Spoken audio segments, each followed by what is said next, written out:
लोकसभा में नेता प्रतिपक्ष राहुल गांधी ने आज वोट चोरी के आरोपों को लेकर संसद से चुनाव आयोग तक विपक्षी मार्च का नेतृत्व किया। उन्होंने चुनाव में धांधली के गंभीर आरोप भी लगाए और सियासत में आग लगा दी। इसी को देखते हुए आम आदमी पार्टी के सांसद संजय सिंह भी राहुल गांधी के सुर में सुर मिलाते नजर आए। उन्होंने तीखा हमला बोलते हुए कहा कि आज जो खुलासा हुआ है उसके बाद तो अब जन विद्रोह के अलावा कोई दूसरा रास्ता बचा ही नहीं। संजय सिंह ने आरोप लगाया कि चुनाव आयोग बीजेपी के साथ मिलकर चुनावी घोटाला कर रहा है। उन्होंने दावा किया कि एक व्यक्ति कई राज्यों में वोट डाल रहा है और एक का नाम 4-4 बूथ पर दर्ज है। फिर ऐसे चुनाव का मतलब ही क्या रह गया। उन्होंने चेतावनी दी कि अगर चुनाव आयोग, सुप्रीम कोर्ट और देश के लोग लोकतंत्र को बचाना चाहते हैं तो अब चुप नहीं बैठ सकते।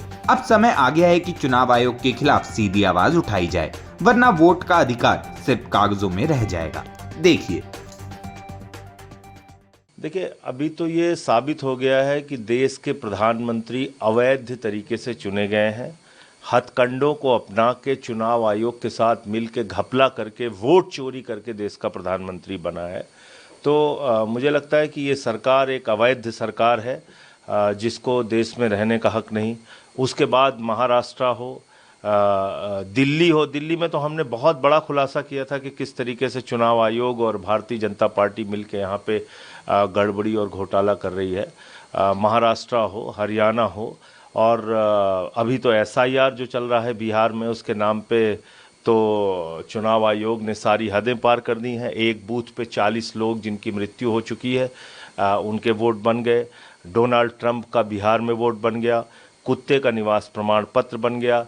जिसके श्राद्ध में केंद्रीय मंत्री गिरिराज सिंह जी गए थे, उनका वोट बन गया। बीएलओ जो है अपने हाथ से फॉर्म भर के लोगों के फॉर्म जमा कर रहे थे, इसके वीडियो सामने आए हैं। और बावजूद इसके चुनाव आयोग की बेशर्मी देखिए कि सुप्रीम कोर्ट के सामने वो जाके कह रहे हैं कि हम आपको कुछ नहीं बताएंगे और जिसका मन होगा हम वोट काटेंगे, जैसे हम चाहेंगे वैसे चुनाव कराएंगे। राहुल गांधी जी ने जो आरोप लगाया वो उसका एविडेंस देंगे। हमने तो दिल्ली का एक एविडेंस दिया है चुनाव आयोग को, लिख के दिया है, कागज पे लिख के दिया है। चुनाव आयोग खुद चोरी कर रहा है और अब तो ये साबित हो गया ना कि चौकीदार ही वोट चोर है। तो देश का चौकीदार जब वोट चोर बन जाए तो फिर आप लोकतंत्र के, स्वस्थ लोकतंत्र की कल्पना कैसे कर सकते हैं। तो चुनाव आयोग इस सब मामले में शामिल है, वो कोई अलग नहीं है।